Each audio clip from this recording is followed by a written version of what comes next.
Shalom saudara-saudara yang dikasihi oleh Tuhan. Seluruh hukum yang sifatnya absolut itu dibuat oleh Tuhan Allah yang menciptakan segala sesuatu.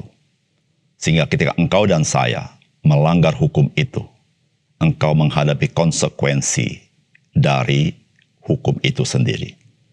Salam jumpa dalam program Tuhan adalah Gembalaku. Saudara, sebagai orang percaya, maka kita sangat familiar dengan kasih yang tidak bersyarat. Dan ada kalanya sebagai orang percaya ini kita mengimplementasinya kebablasan. Tidak bersyarat itu ada kalanya kita letakkan pada seluruh area iman Kristen. Padahal jikalau kita baca Alkitab, maka Alkitab menyatakan ada hal-hal yang sifatnya ada syaratnya. Saudara, kasih yang tidak bersyarat adalah kasih yang menyelamatkan. Sebab jika keselamatan, Allah membuat syarat tidak seorang manusia berdosa yang dapat diselamatkan. Tapi keselamatan itu adalah anugerah di dalam Kristus Yesus yang tanpa syarat.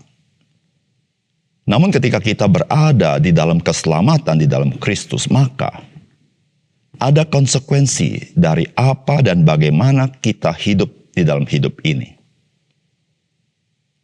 Karena memang ketika kita hidup tidak sesuai dengan kebenaran firman Tuhan, maka kita akan mendapatkan konsekuensi dari kesalahan kita. Dan hal itu tidak ada kaitannya dengan keselamatan kita. Namun hal itu ada kaitannya bagaimana kita bertumbuh menjadi dewasa di dalam Kristus. Saudara, mari kita membaca 2 Timotius pasal 2 ayat 20 sampai dengan 26.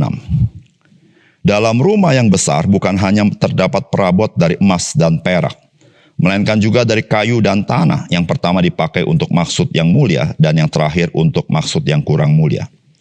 Jika seorang menyucikan dirinya dari hal-hal yang jahat, ia akan menjadi perabot rumah untuk maksud yang mulia. Ia dikuduskan, dipandang layak untuk dipakai tuannya dan disediakan untuk setiap pekerjaan yang mulia. Sebab itu jauhilah nafsu orang muda, kejarlah keadilan, kesetiaan, kasih, dan damai bersama-sama dengan mereka yang berseru kepada Tuhan dengan hati yang murni. Hindarilah soal-soal yang dicari-cari, yang bodoh dan tidak layak. Engkau tahu bahwa soal-soal itu menimbulkan pertengkaran. Sedangkan seorang hamba Tuhan tidak boleh bertengkar, tetapi harus ramah terhadap semua orang. Ia harus cakap mengajar, sabar, dan dengan lemah lembut dapat menuntun orang yang suka melawan. Sebab mungkin Tuhan memberikan kesempatan kepada mereka untuk bertobat dan memimpin mereka sehingga mereka mengenal kebenaran. Dan dengan demikian mereka menjadi sadar kembali karena terlepas dari jerat iblis yang telah mengikat mereka pada kehendaknya. Saudara yang dikasihi oleh Tuhan, konteks bagian ini adalah Rasul Paulus sedang memberikan nasihat kepada Timotius yang muda bagaimana ia harus hidup dan bagaimana ia harus melayani.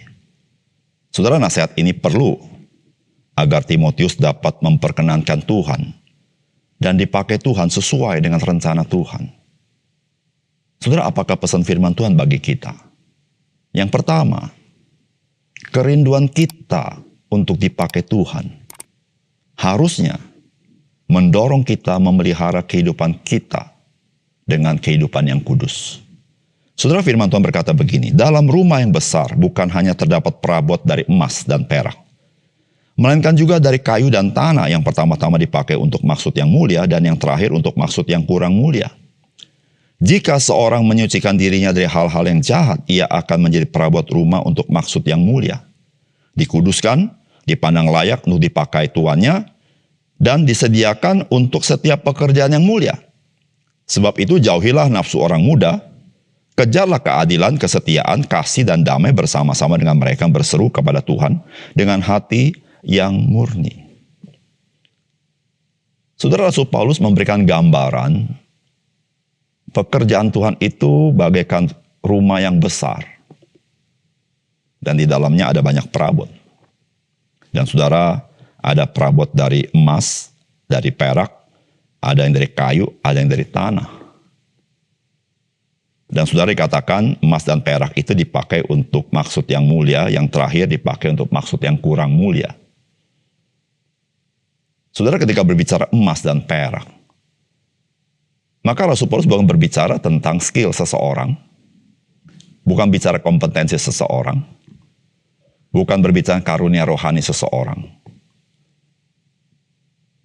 Emas dan perak ini dipakai untuk maksud mulia. Yang dimaksud Rasul Paulus adalah kesucian hidup. Saudara, ini menjadi sesuatu yang sangat penting ketika seseorang hendak dipakai oleh Tuhan. Saudara, ada kalanya kita berpikir seseorang dipakai oleh Tuhan kalau dia punya kompetensi yang bagus. Kalau dia punya karunia rohani yang bagus. Kalau dia punya talenta yang bagus. Atau mungkin kalau dia punya harta benda yang cukup banyak. Saudara, ternyata bagian ini tidak berkata demikian. Saudara dan saya bisa dipakai Tuhan untuk maksud yang mulia ketika engkau dan saya menjaga kekudusan hidupmu dan hidupku. Oleh karena itu, saudara, Timotius dinasihati supaya menjauhi nafsu orang muda, yaitu yang sifatnya dosa, yang sifatnya duniawi. Namun saudara, yang perlu dikejar adalah yaitu keadilan, kesetiaan, kasih, damai. Saudara, ini harus dikejar oleh orang-orang percaya agar kita dapat dipakai Tuhan bagi pekerjaan yang mulia itu. Saudara, jika engkau rindu dipakai Tuhan, saya percaya engkau akan mengejar apa yang Allah rindukan engkau kejar. Saudara, kejarlah kekudusan hidup. Karena Tuhan yang kita sembah, Tuhan yang kita layani, Tuhan kepada siapa kita mempersembahkan hidup kita, Dia adalah Allah yang kudus. Yang kedua, panggilan kita ini adalah menuntun orang dari jalan kebinasaan kepada kebenaran dan kehidupan di dalam kesabaran dan pengajaran. Saudara, firman Tuhan berkata begini, hindarilah soal-soal yang dicari-cari, yang bodoh dan tidak layak. Engkau tahu bahwa soal-soal itu menimbulkan pertengkaran, sedangkan seorang hamba Tuhan tidak boleh bertengkar.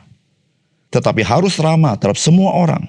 Ia harus cakap mengajar, sabar, dan dengan lemah lembut dapat menuntun orang yang suka melawan. Sebab mungkin Tuhan memberikan kesempatan kepada mereka untuk bertobat dan memimpin mereka sehingga mereka mengenal kebenaran. Dan dengan demikian mereka menjadi sadar kembali karena terlepas dari jerat iblis yang telah mengikat mereka pada kehendaknya. Saudara, betapa pentingnya kita mengenal panggilan yang Tuhan berikan kepada kita. Dengan kita mengenal panggilan yang Tuhan berikan kepada kita, maka kita tidak perlu berkata-kata atau bertindak atau bersikap yang bodoh dan tidak layak. Yang tidak penting. Yang akhirnya menimbulkan pertengkaran. Pertikaian tidak perlu. Sedangkan saudara, kita sebagai anak-anak Tuhan, kita adalah orang-orang yang harusnya membawa damai. Saudara, panggilan yang Tuhan berikan kepada kita tidak lain dan tidak bukan menuntun orang-orang dari jalan kebinasaan masuk ke jalan kehidupan dan kebenaran, yaitu di dalam Kristus. Dan saudara, tentu ketika kita melakukan itu, Alkitab mengajarkan kepada kita. Kita harus melakukan dengan sabar, karena tidak gampang, saudara. Mengajak orang mengenal Tuhan. Bukan hanya tidak gampang, kita menghadapi tantangan. Kita bisa kehilangan kesabaran karena mereka melawan. Tetapi Alkitab mengajarkan kepada kita melakukan dengan penuh pengajaran. Maksudnya adalah, saudara-saudara, kita tidak berkata-kata, bersilat kata, atau berdebat. Tetapi kita menyampaikan kebenaran firman Tuhan. Supaya setiap orang boleh bercermin kepada firman Tuhan. Bukan sedang bertengkar dengan kita. Saudara, panggilan kita adalah panggilan yang mulia. Sehingga saudara, apa yang kita kerjakan adalah menolong orang lain mengenal kebenaran itu dan memperoleh hidup yang dari Tuhan. Dan saudara, orang-orang yang mengalami itu, dia akan bersyukur dia boleh mendengar kabar baik itu. Saudara, mari kita melakukan panggilan kita dengan sabar. Karena orang-orang kita layani tidak selalu mudah. Ada kalanya mereka melawan. Lakukanlah dengan sabar dan penuh pengajaran. Mari kita berdoa. Bapa surga, terima kasih untuk kebenaran firman-Mu. Biarlah Engkau menolong kami, menyadari panggilan kami, supaya kami boleh hidup di dalamnya dan kami tidak berlaku dan berkata, bersikap yang tidak patut, karena kami sadar akan panggilan kami. Tetapi kami melakukan sesuai dengan pimpinan Tuhan, dengan penuh kesabaran dan pengajaran. Terima kasih untuk firman-Mu Tuhan. Dalam nama Tuhan Yesus kami berdoa. Amin.